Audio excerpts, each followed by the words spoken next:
মাছগুলো দেখা যাচ্ছে। হ্যাঁ, এইভাবে অসংখ্য মাছ পুকুর থেকে উঠে আসে। যে মাছগুলো আমরা দেখতে পাচ্ছেন, চ্যাং মাছ, এটার নাম হচ্ছে চ্যাং মাছ। টাকি মাছ আলাদা, চ্যাং মাছ আলাদা। এখানে দুইটা আছে চ্যাং মাছ। এই চ্যাং মাছ দুটো পাশে পুকুর থেকে উঠে আসছে। বিশেষ করে বন্যার সময় মাছগুলো উঠে আসে পুকুর থেকে। আর এই বন্যার সময় যাদের পুকুর আছে তাদের উচিত যে নেট দিয়ে পুকুরটা মেরামত করা, অর্থাৎ ডেকোরেশন সুন্দরভাবে করা, যাতে মাছগুলো বের হতে না পারে। না না, আসসালামু আলাইকুম। না না, এগুলো আপনাদের এদিকে কী মাছ বলে? চ্যাং মাছ বলে।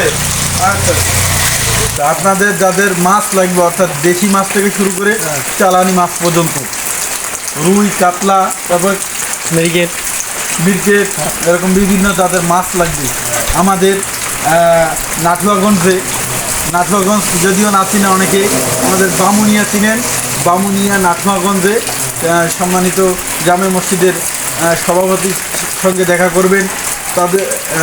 তার সঙ্গে আপনারা দেখা করে এরকম দেশি থেকে বিদেশি মাছ পুরো বাংলাদেশের মধ্যে আমাদের বামুনিয়া ইউনিয়ন মাছে ভাতে বাঙালি, বিখ্যাত বাঙালি। ঠিক আছে।